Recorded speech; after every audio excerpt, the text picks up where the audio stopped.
Chris from Good Roads, and a couple weeks ago I released my new and improved Fingerboard press that's 3D printable, and I got two major pieces of feedback on it. One is, you guys wanted something bigger, and the other is you wanted something called shapers. What is shapers, precious? Which, as it turns out, are these things that you can use to shape your blanks. Cool. So I've made some updates. The standard kits are now 4mm wider in their length as far as the capacity goes, and they now include a shaper block. And I also designed this, the XL press for making extra large boards. It has a flat concave profile, as that seems to be the most popular option, and it can press blanks up to 126mm long and 45mm wide. Y'all wanted big? You got it. The standard presses come with a shaper that is 33mm wide, which seems like a very popular width for fingerboards, and the extra large press comes with a shaper that is 36mm wide, which is less popular, but hopefully not too ridiculous. And if you want to go wider, you can. And listen up, if you've already bought the print files for the original release of these presses, I'll be emailing you the updated version over the next couple days. I'll be sending it to whatever email address it is that you made the order with. So, bigger presses, shaper blocks, let's put them to work and see what they do. First up, what are these shaper blocks all about? Well, to find that out, I'm gonna need a blank. First, I need to cut some veneers. For this deck, I'm gonna be using walnut long grains and cherry cross grains to make up my 5-ply layup. And out of the three options, I selected my flat concave profile press. And I'm also gonna try out gluing my veneers up with Gorilla Glue this time around, which was suggested a few times in the comments.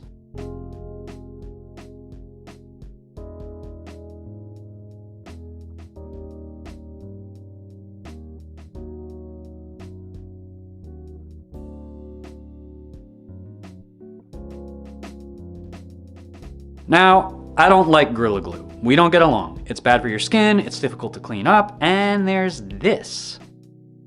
It foams up like crazy. I've had a couple woodworking projects in the past where this foaming has compromised the strength of the joint and caused failures, so I'm doubtful that this will be the glue of choice for me, but let's see what it does. A day later, I came back and cracked open the mold. Or at least, tried to.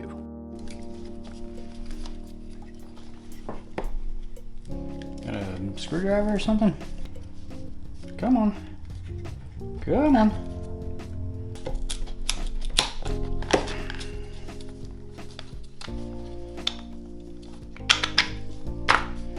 Okay. Well, it's not wet, so that's an advantage.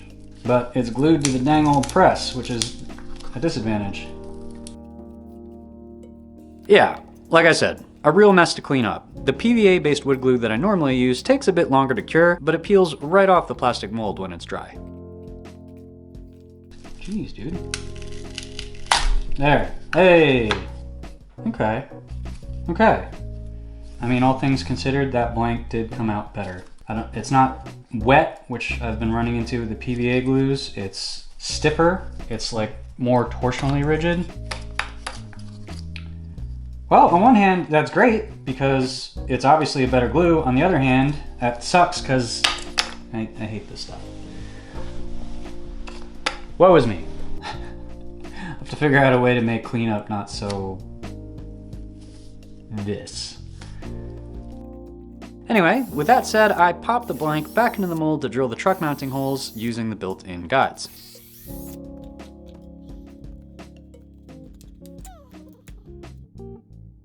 Then it was time to try the shaper block thing y'all are so hyped up on.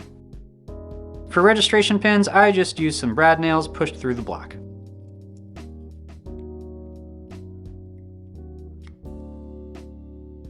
You can go straight to the sanding disc at this point, or trace your deck profile onto the blank and rough cut it first.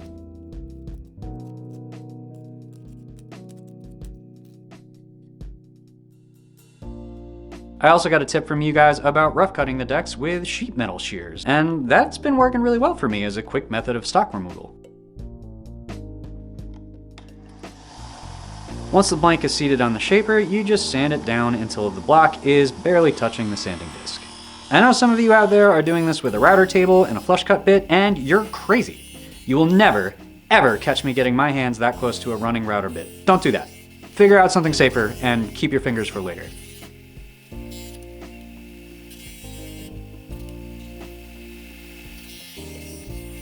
And hey, that worked out pretty well, so let's give the big boy a try. And my fingerboard veneers aren't wide enough to make full use of the capacity of this press, but I'll press the widest board that I can. For this layup, I'm using ebony long grain veneers on the outer layers, maple cross grains, and a dyed black maple veneer in the center. The ebony outer plies should make this stick a real tank. For this layup, I also switched back to the standard PVA wood glue, and I watered it down a little bit in hopes of making it easier to spread. Clamp the layup in the press and leave it overnight to cure. Drill the bolt holes, and crack it open. Cool. The added moisture from watering down the glue meant that this deck took much longer than normal to dry out. I think I'm gonna have to continue my glue experiments to find a setup that I like. More data is needed. While I was at it, I pressed another ebony skinned deck with Gorilla Glue, and once they were both cured and drilled, it was time for shaping.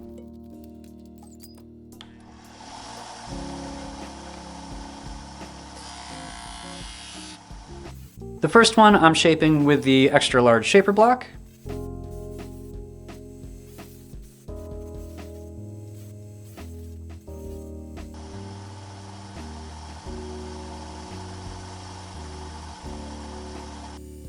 And the second one I'm freehanding to make more of a pool coffin shape.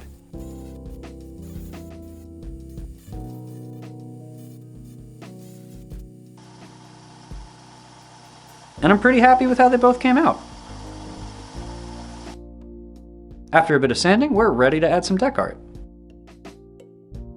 Amongst the myriad of people who hit me up asking for a larger fingerboard press was the crew over at Life Skateboards. They make rad decks, and since they help inspire this project, I figured I'd do some deck art inspired by their block printed graphics.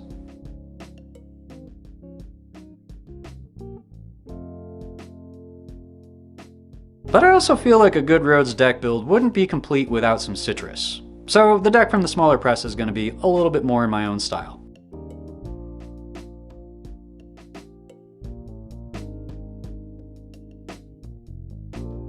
A little bit of work with some super fine tip markers to clean up the line work, and I've got 3 lovely little custom fingerboard decks.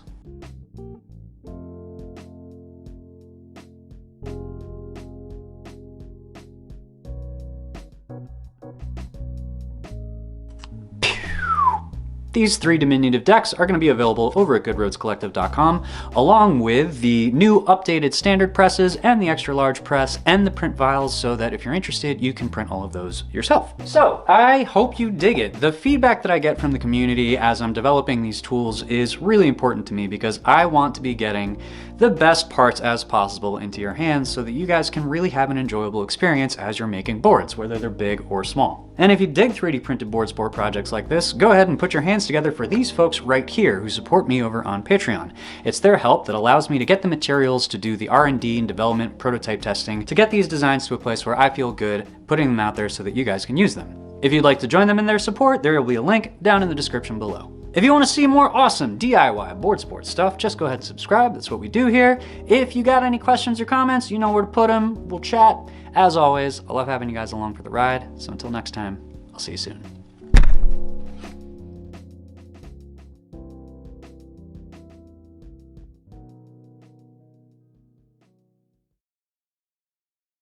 What is Shepherd's precious?